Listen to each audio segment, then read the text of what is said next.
They want me to change, they want me to change, but I ain't changing, nah. I remain. And you are now tuned into another episode of Intellectually Petty Radio, brought to you in concert with a beautiful machine magazine, as well as the mighty, mighty, mighty Nerve DJs Radio Network. You already know, man, week after week, month after month, day after day.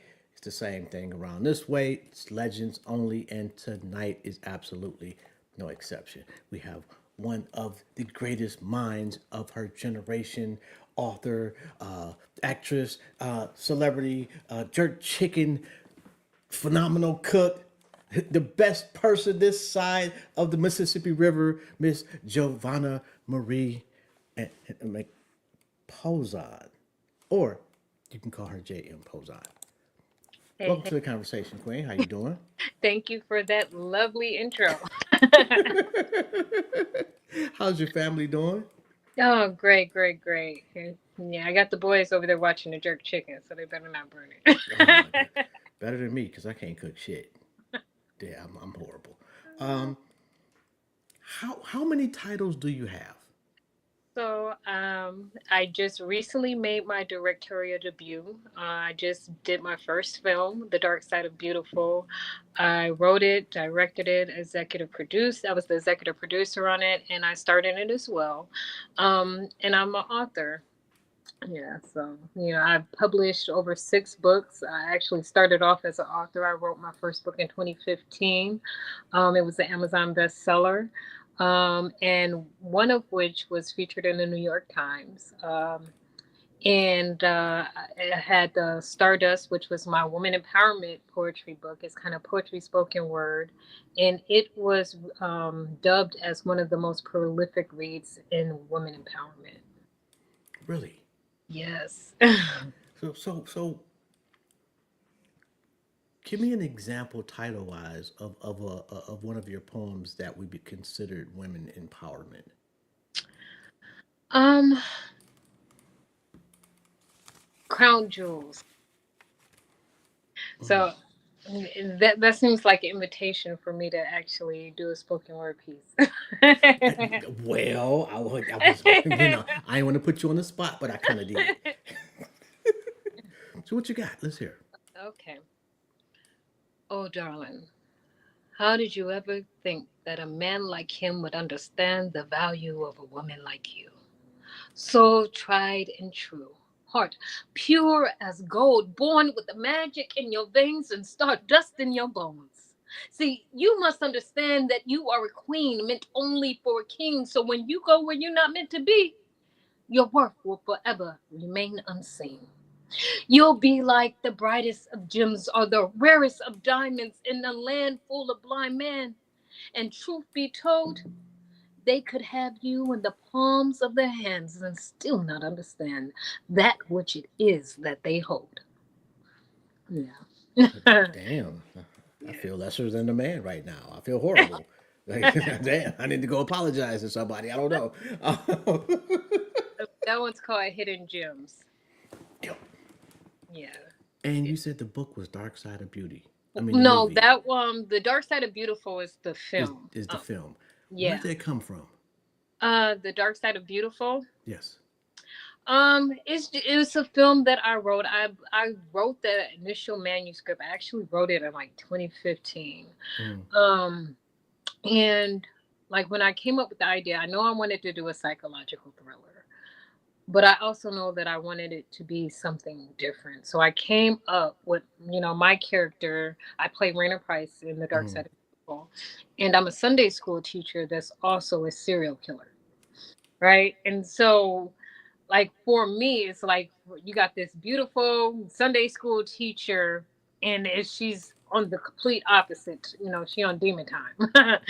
But um, yeah. So essentially, it was like I've never heard of a black female serial killer. We don't really. Our kind don't really commit those kind of crimes. Yeah, You we know, ain't, we we, ain't we doing that. have crimes of passion, crimes of intent, but I've rarely seen a black female serial killer. It was something that I never heard of. I was like, well, this is different. And so that's kind of, I just went from there with that. But yeah. What type of shit are you thinking about? Just at home, just Hey, I'm an chillaxing. author. I am a author, so I have all kind of thoughts go through my head. Like I literally said I was joking, and I was talking to one of my friends, and I was like, man, you know what? I would be on several FBI watch lists if they really looked through my search engine history to see the things that I Google when I'm when I'm looking for how to write these scripts and getting ideas, and it'd be like, man, what? Have you So, written anything that scared you? um. I want to say that scared me. The closest is I do have a romance novel. Hmm. It is actually was one of my first. It's kind of what put me on the map as far as writing. It's called Setting Fire to the Darkness. It was um essentially it was this man that is in the mafia, Hmm. and he falls in love with the daughter of his mark. But I write the book from two perspectives. Like, Okay. one chapter is from his perspective, so we get all of the gritty, grimy violence and all of his stuff. But then I'll write it from her perspective, so then we get like the soft, intimate, lovey-dovey romance stuff on her side of things. But yeah, and his, I mean, I had to look up cartels and gangs and just some of the things that they would do in the mafia, and so it could get pretty dark on his side. I mean, it was like his chapters. Hmm. What'd you do for a living before the first book? I worked in the medical field actually. Hmm. I went to school for surgical technology. Me and my mother ran a medical trade school, which she still has. It's in Rockford, Michigan, where she teaches medical billing, ICD-9, coding. Coding. Yeah, medical billing and coding, ICD-9 and 10. And then she also teaches patient care tech, EKG, um, CNN, medical assisting, front office and back office. So like yeah, I helped her run that school for quite a bit, and then I I went from there to where I was working at Ford because my dad works at Ford. He's been he literally just went on medical retirement after like 20 plus years at Ford. Jesus Mm. Christ. So I worked at Ford. I still work at Ford right now. But yeah, So you in the plant? yes. Child to the plant. Yeah. Yo, that's a whole different ass city. I don't think people really realize. And I personally have never worked. You know, growing up in Detroit, everybody knows somebody. If they don't work in the plant, they know somebody that work in the plant. Yeah, And that's a whole different like culture. it is, but it is also, you get a lot of support. You get your union or your UAW brothers and sisters. And, like I've been working at Ford almost 8 years now, almost Really. 8 years. So, it kind of, you get to a point where it's kind of like family. You spend a lot of time in the plant. Let me ask you this: you're a beautiful woman. Mhm. What's the dark side to beauty for you? The dark side of beauty. So when I talk about the film, it is kind of, it's just like when we look at beautiful women, there's usually um, you know, this box that we put them in, right? Is this Yeah. box of what we expect from them. People come up with all kind of ideologies of how they expect this woman to be based upon her aesthetic. Yeah. Just be pretty and shut up.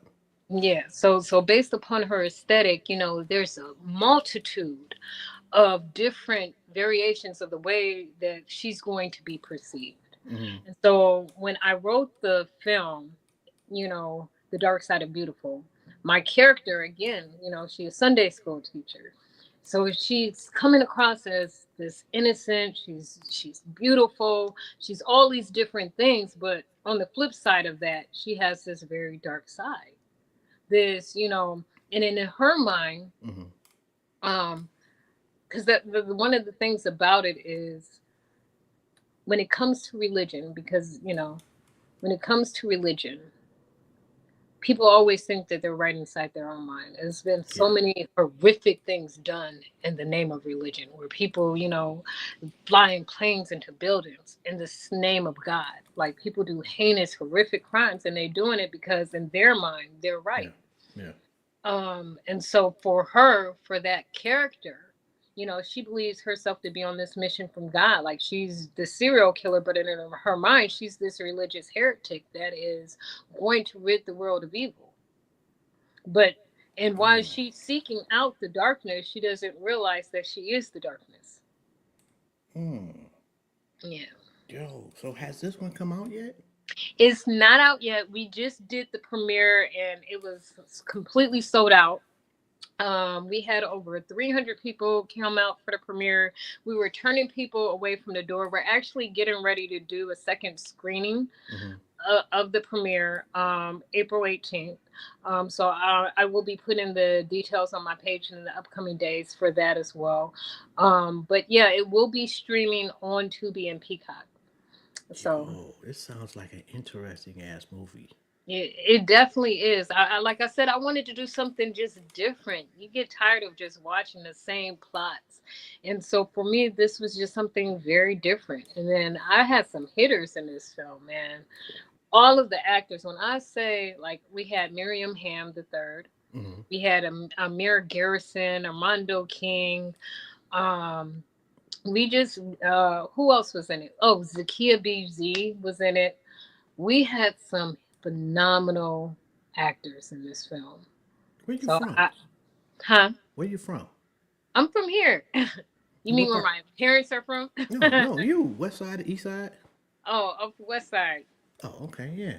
Yeah, 7 Mile Southfield is where I grew up. yeah, yeah. Um, No, yeah. My dad is from the Philippines, so that's why I asked. Like, 'cause usually people ask, but yeah, my dad is from the Philippines. My mom is from Joy Road. oh, man, Joy Road, goddamn, Pops was living dangerous. Exit 9. Come up. Oh my God, I ain't gonna talk about the murder Mac. That's we don't stop there, baby. Um, so No, I'm sorry. Go ahead. oh no, he actually my dad moved to the States when he was like 6 or 7, and he like literally moved across the street from my mom. So my parents were like high school sweethearts. They've been married 40 years now today. Yo, so he was a Filipino guy growing up Yes. on Joy Road. Yes. That's Absolutely. crazy. And his swagger, like, my dad reminds me of like Mac 10. Like, he don't even come across as like an Asian dude to me. Like, he got like a little swag. He remind me of like Mac 10 or somebody. Yo, I I don't think I've ever seen anybody of Filipino descent growing up in the city. Oh my God, yes. Like, and they were high school sweethearts. They both went. Well, my mom, she started off at the kid. She got kicked out and ended up at Cody. Yo, Cody was horrible. I am not gonna. I remember one time my cousin was staying with us, and my mother was going to enroll him at Cody. I went to Ford, but we had moved, so Okay. Cody was like the neighborhood school. Oh man, as soon as we walked in the door, it was a riot.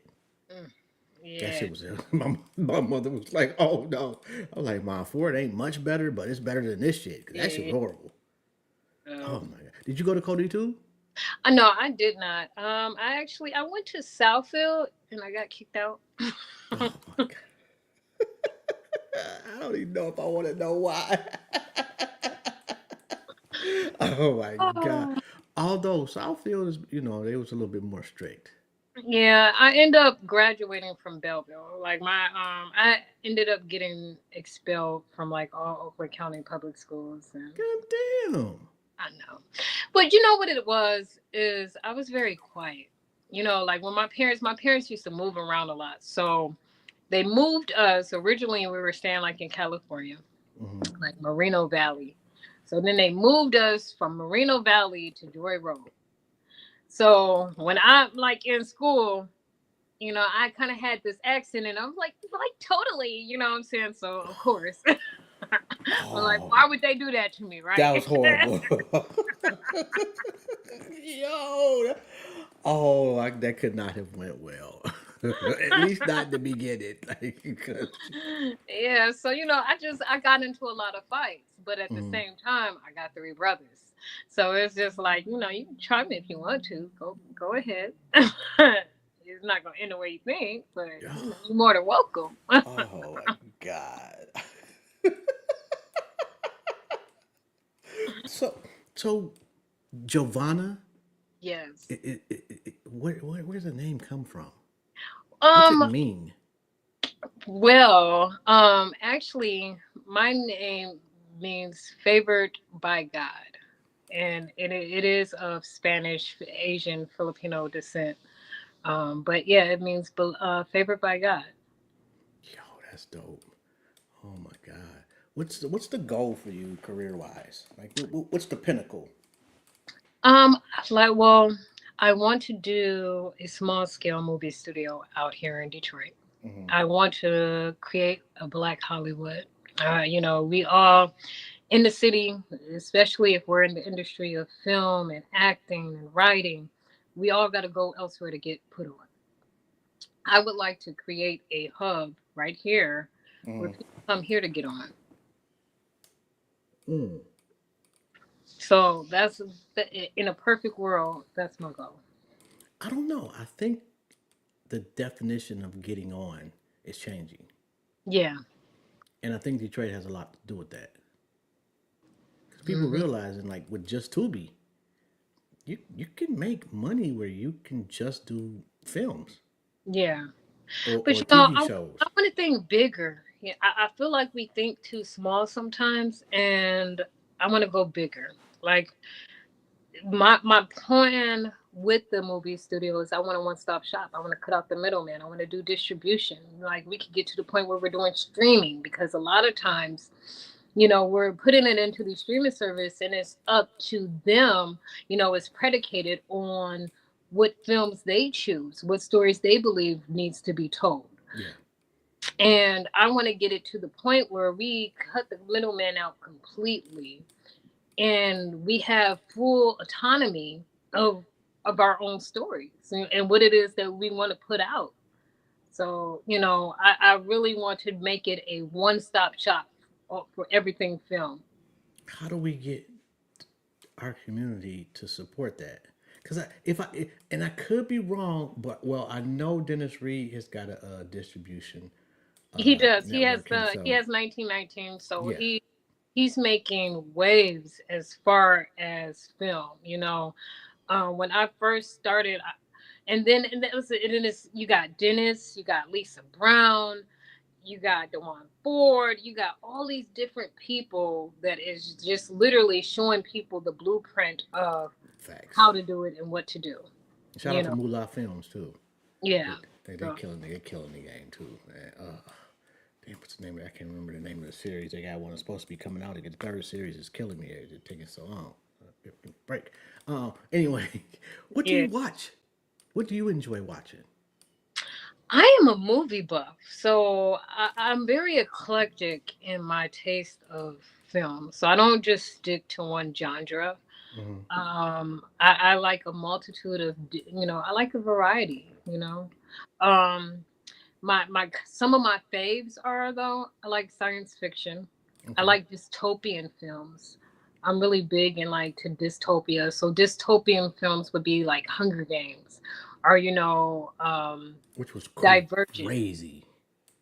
Huh? Hunger Games, just the concept alone. Although I think that's going to happen, it's happened in mankind's past, and I think it's going to happen again in the future. I'm Yeah, sorry to but cut you like off. so those kind of like in time, I don't know. I guess I don't know why, but and maybe because I am a little bit of a doomsday survivalist. Like I have my crossbows and my knives and all of those things.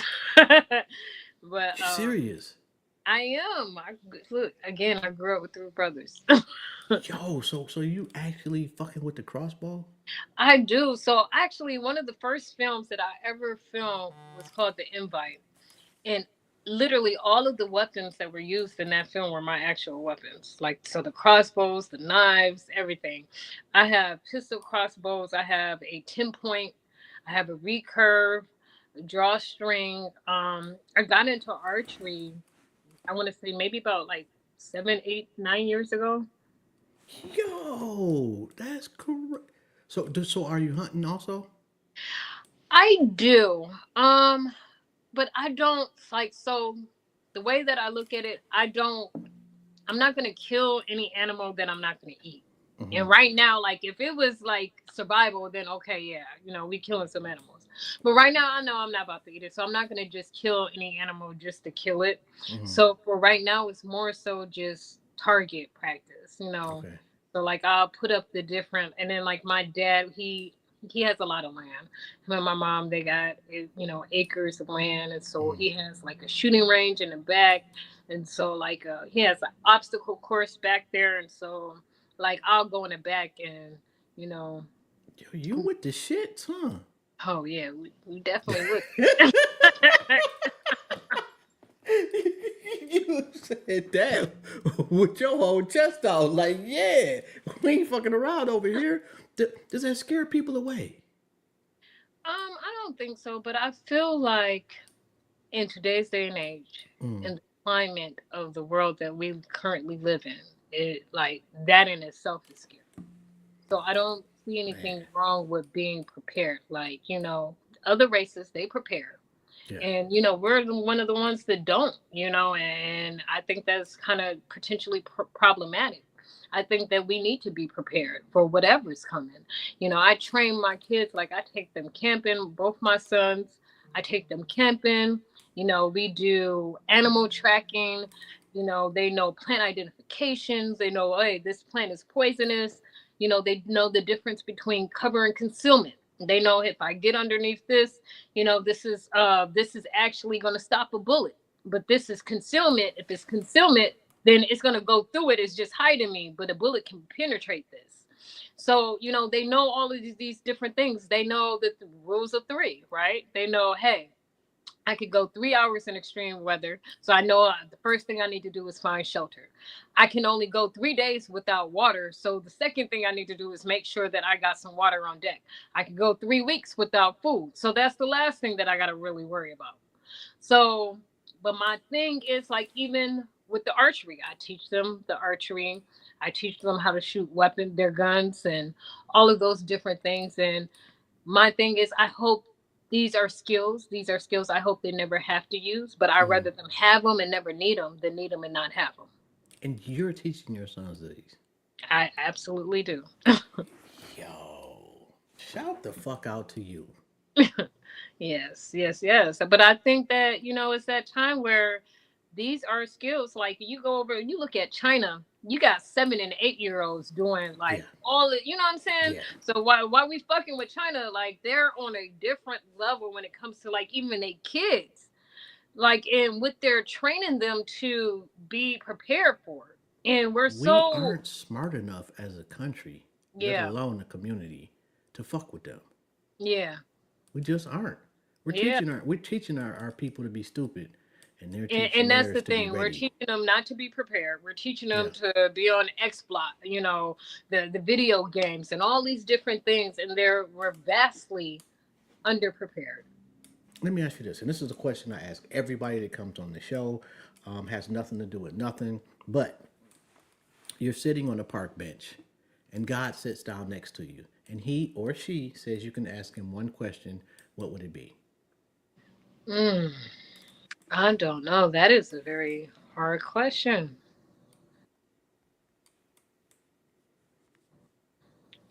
Maybe what was your vision for my life? Mm. What was your vision for your life?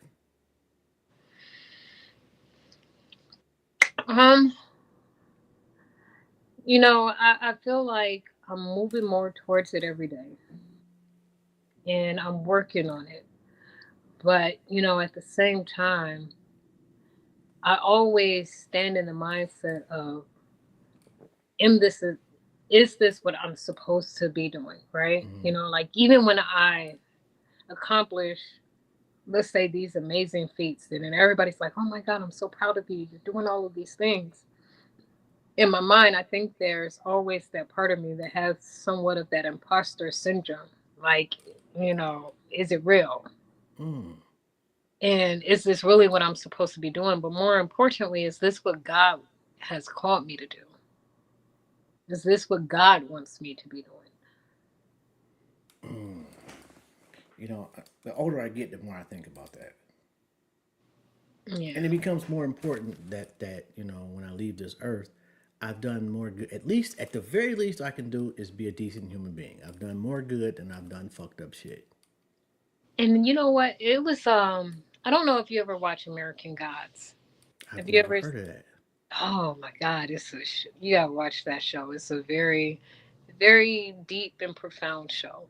Okay. Um, but it was one scene in American Gods where the lady died, and in order to get into heaven, the scale had to be she had her good had to be outweigh the bad that she had done in her life. Mm-hmm. Right. So the scale literally had to be light as a feather. And so like it had this weighing scale of all of her good deeds and all of her bad deeds. And in order for her to pass on to the other side, Mm-hmm. they had to all of her deeds had to be weighed in the balance. And I always think about that concept that I try to live my life in such a way that people can never say that I've wronged them. I try to put out as much good into the world than I possibly can. I try not to, and I'm not perfect, but I Mm-hmm. try not to, you know, do things that where it could hurt other people. I try to live my life in a way where I'm showing love. I want to pour love onto the world. If I don't get known for nothing else, I want to be known for the way that I love, that I'm just nurturing and compassionate and empathetic and caring, and that I'm generous in the way that I give and just my heart. If I don't take nothing away else from this earth, Mm-hmm. that is what I want to be known for.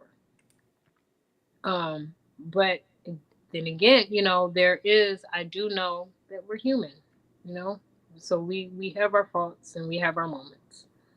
That sounds way too vulnerable for most people. I am one thing about me. People respect me for my candor, Mm-hmm. and sometimes I'm too honest. Like Nobody wants. People say they want honesty, they but the don't. the most honest person is the most hated. Hmm. You've got to learn to lie to maneuver through this life. And I haven't quite perfected that. Like I have a hard time with that. And it gets me in trouble sometimes because it's this. I am what you see is what you get with me.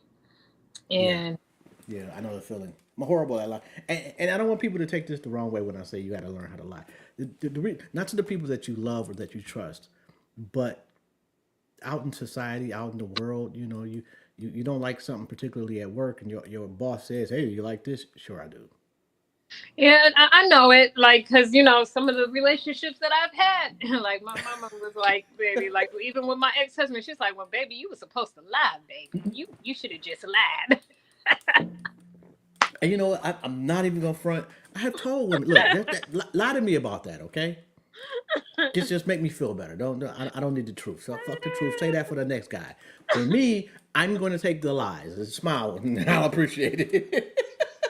And I remember it was one situation where my mom was like, well, baby, you should have just lied, baby. You needed to lie. Do you regret not lying in that situation? I do not though. I don't. Um, I think by giving truth and always speaking truth, you give people the opportunity to rise up to meet you where you're at. What if the bar is too high? Well, I've had situations like that, and then it means that I can't lower myself for you. I mean, I've literally had a conversation where I was dealing with someone and I said, I really wanted to take you with me, but what I have realized is that my floor is your ceiling and you can't go no higher. Oh, And what that means is that we outgrow people. And that's okay. damn! You said that. I did. Oh, I'd still be in the car crying. Damn. So, I mean, no, and it's not a bad thing. It's just we have people that are meant for our life and people that are not. When was the last time it was your fault that something went haywire? Oh, all the time.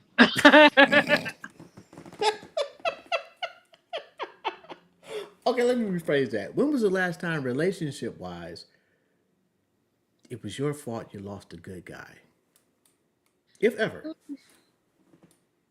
My fault. I think that, well, that's a hard one because I feel like in every relationship, nobody does everything perfect. So, in Mm-hmm. every relationship that you have, there's always going to be things that you could have done better. There's going to be things that you sit back and you think about. And if you're being honest with yourself, you know that you could have went about them differently. So, being accountable, taking accountability, and being honest with yourself in every single relationship you have, there is going to be some area in Mm-hmm. which you messed up. Yeah. But you know when it's your fault, your fault. Well, the last time where it was like my fault, I was probably in my 20s, and I was dating this football player, and he was in the NFL at the time. But yeah, that that was probably the last time I was in my 20s. That was probably the last time where I say it's like it was my fault, my fault. Ooh, that, I don't know. That don't sound good at all. Although, kudos to you, because to be, and I'm gonna keep it a buck. From the men's perspective, we don't have the confidence in women taking accountability in a lot of areas, and you seem to be very comfortable doing so. But I feel like you don't, if you can't have introspection. I think introspection is very important. I think in order to truly grow, to ever become better, is that we really have to be honest with ourselves. You know what I'm saying? We have to look at ourselves in the mirror and be honest, because who are you lying to? You lying to yourself is not going to make you better. At the end of the day, what is it going to get you? I'm actually, I'm in the process of finishing up a book Mm-hmm. that I am writing. I'm getting ready to release, called The Burning House That We Made Home.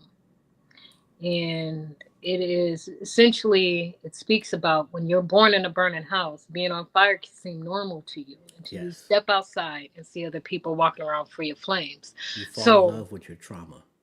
yes, a lot of times toxicity can be such a normal state and base for us to be in, Yes.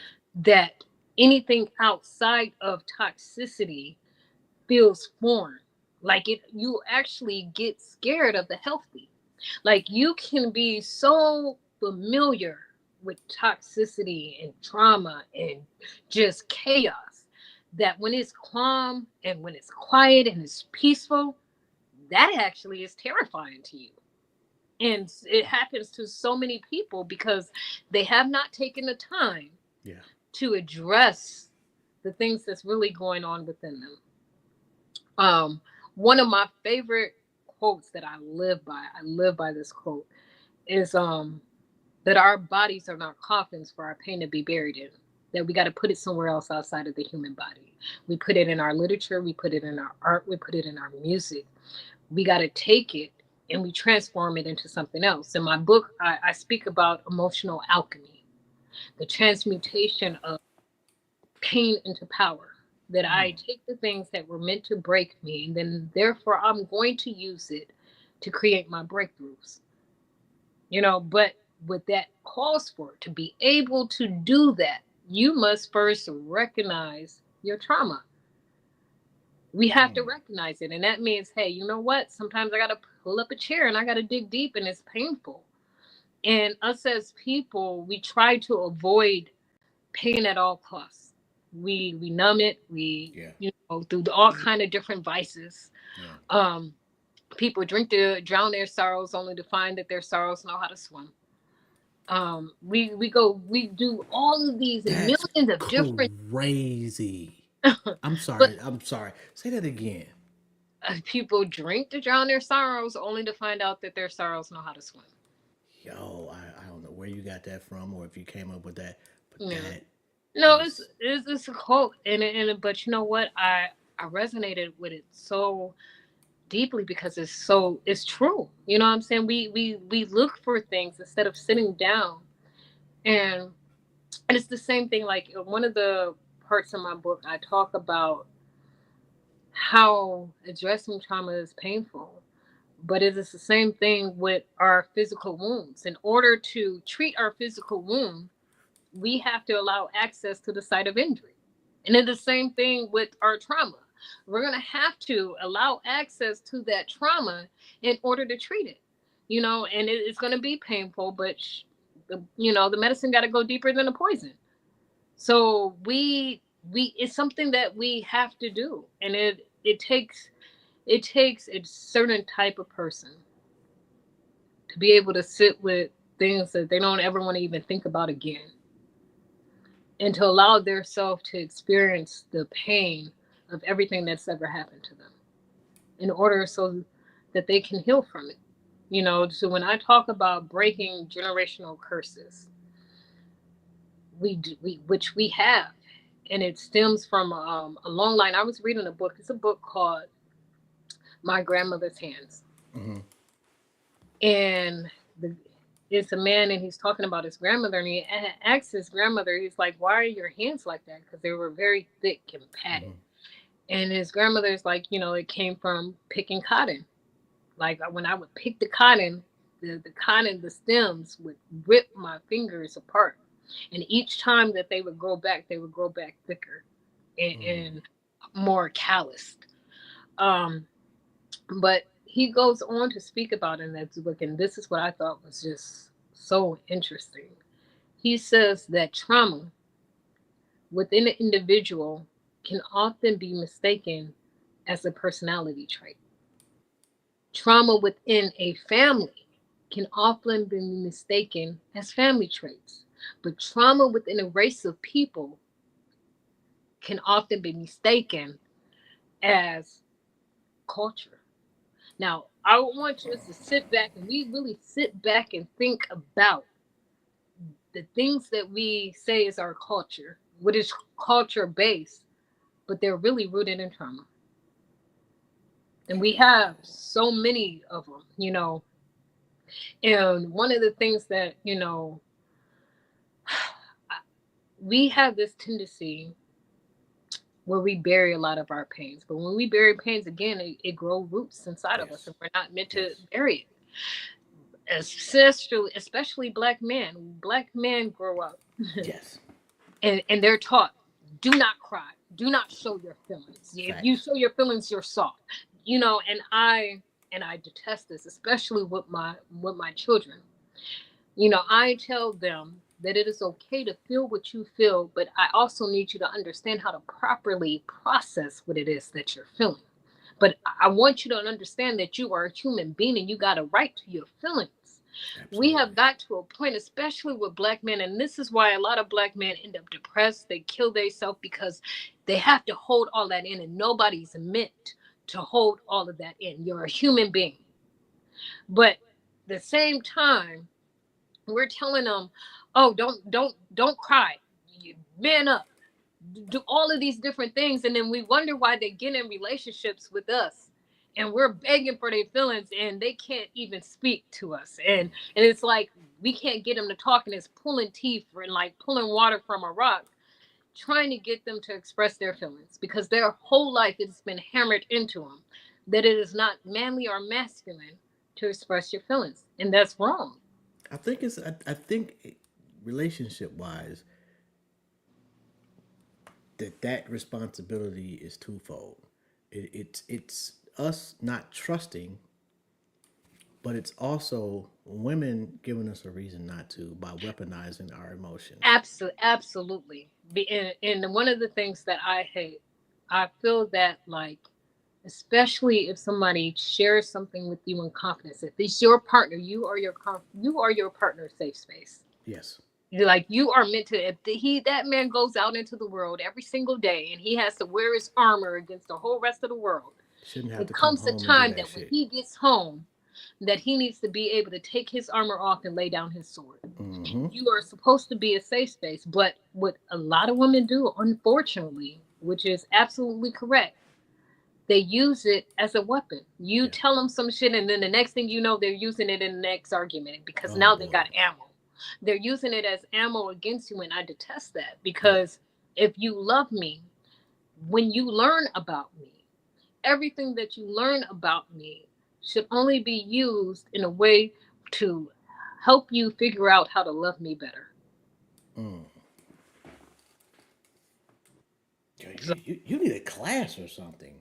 I I'm don't so know about serious. that, but I got books How, for sure. and okay, if I want to buy one of your books, do I just look up J.M. Pozon? Yes. Yep. Okay, is it Amazon anywhere in particular? Amazon, Barnes and Noble. I just was recently. I got one of my books in Walmart just most recently. So, kind of Really? yes, I've been kind of excited about that. Yeah. So how do you go?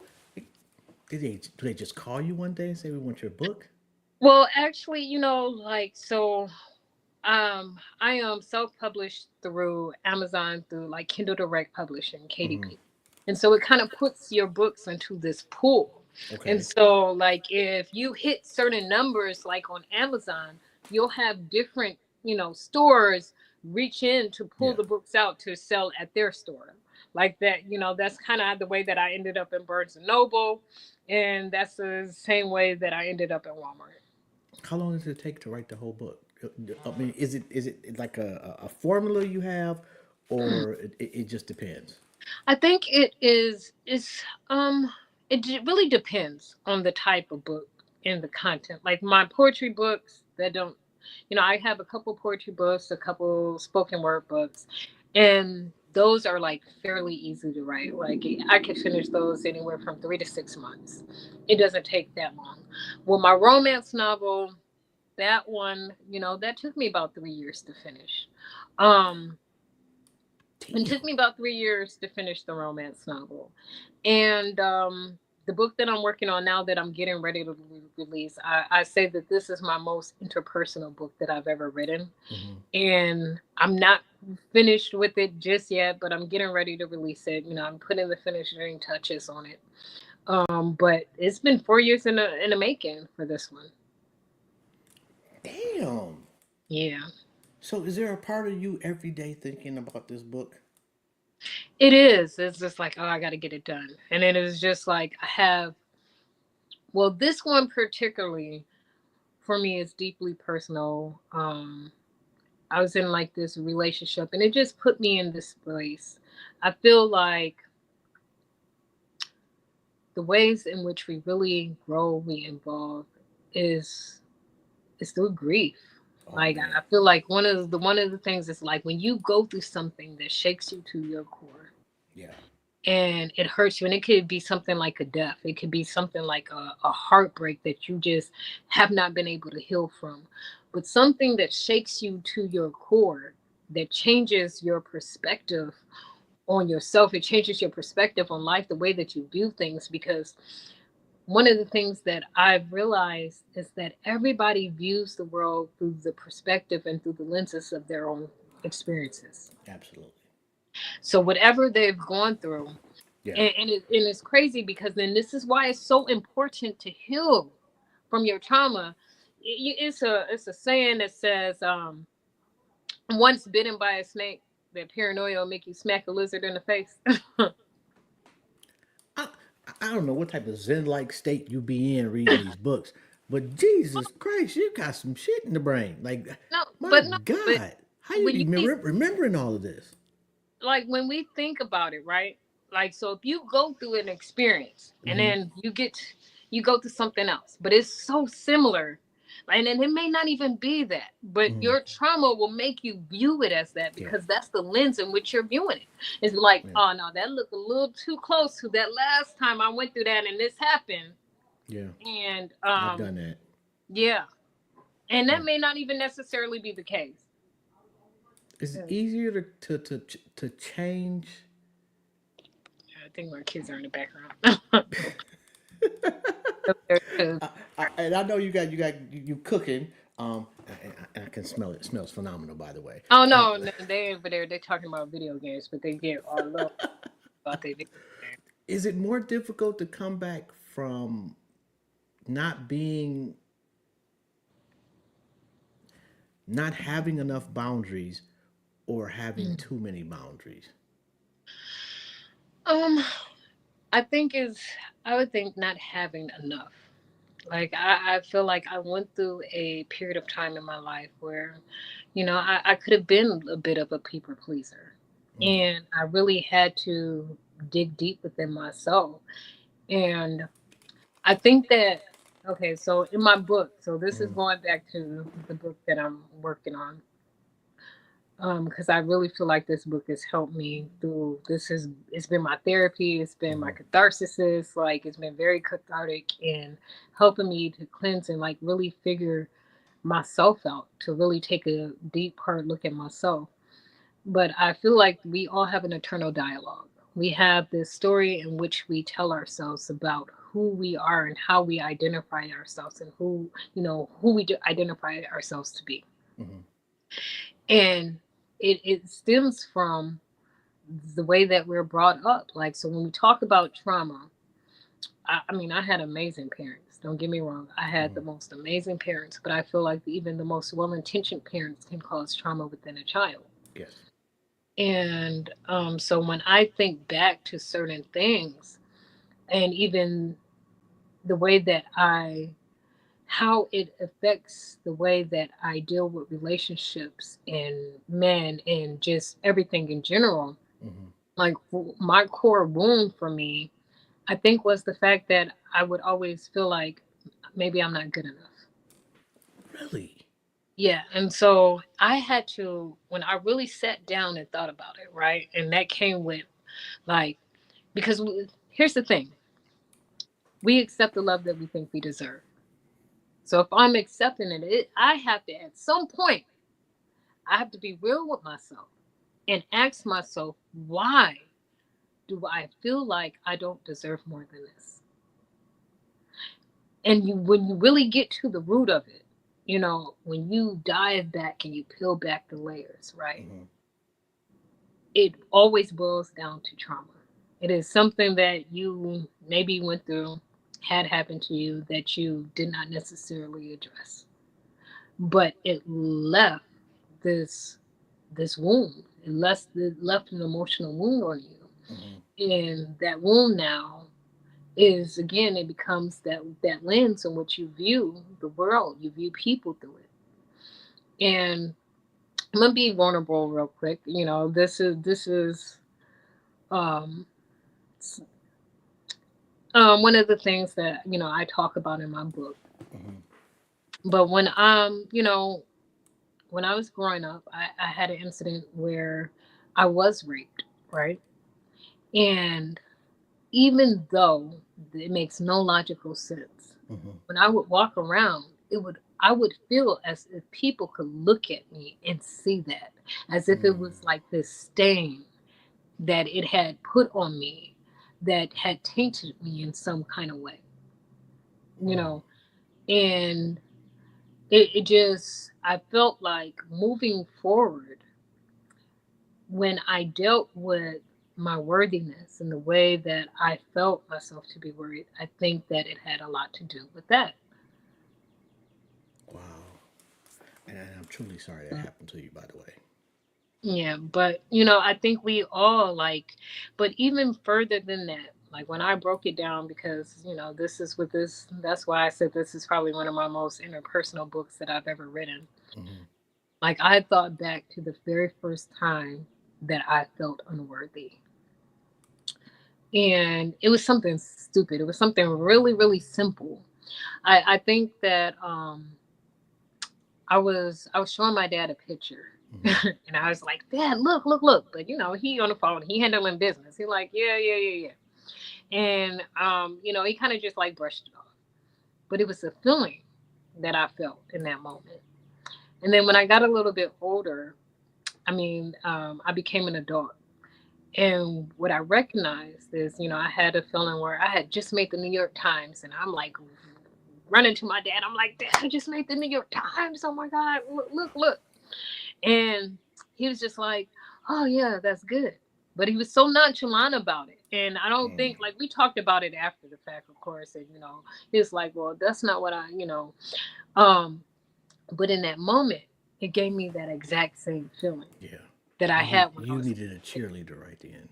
and so it made me, I came to a realization of what that, like, and it brought me back to like the time where I had made like the honor roll. I'm like, oh, I'm on the honor roll, my dad, and I'm like, I got all A's and B, I got one C, and he's like, yeah, what we gonna do about that C though?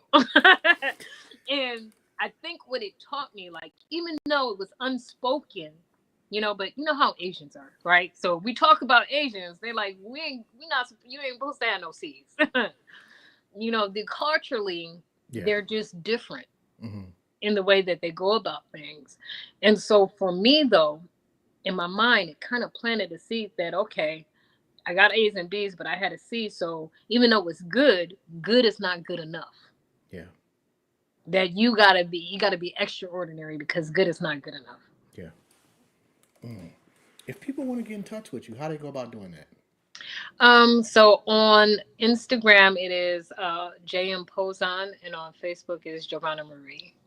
Yo, I can't possibly thank you enough for your honesty. Uh, Absolutely. It's been a beautiful conversation. Likewise, likewise. I don't know if there's anything I can ever do for you. But if there is, please don't hesitate to ask, and I got you. Thank you. I appreciate that. Well, just stay on the lookout for when the book comes out, and maybe have me on once I get it released. Absolutely. Matter of fact, and let me know. Send me a link so I can buy one too, because I'm interested to read the whole book. Yeah, absolutely. Thank you. Thank you. And you and your boys have a phenomenal evening. You as well. All right. Thank you. Have a good one. Bye Bye. bye. Yo. Oh, hold on. Let me. Oops. My bad. We'll just do that. All right. What a beautiful conversation. If you have not, please, I recommend that you go check Google right now, JM Pozon, Pozon, and get whatever book she has written, whatever movie she has done. She got a new movie coming out soon. Please look out for that. Go follow her on Instagram, Jovahna Marie Pozon or JM, and on Facebook. Please, please, please, y'all got to support greatness because greatness can only be great when it's supported accurately. Oh man, that was a bar, and I made that up on the spot. Anyway, this has been Jobs. This has been another episode of Intellectually Petty Radio. And we got another show coming up at 7 o'clock. And we got hold on. I know we got Ma Dukes coming up, which is, if you don't know Jay Dilla, Ma Dukes is Jay Dilla's mother, and Brian Tipton. It's gonna be another one of those ones y'all already know. We only rock with legends around here. I'll see y'all in a minute. Peace.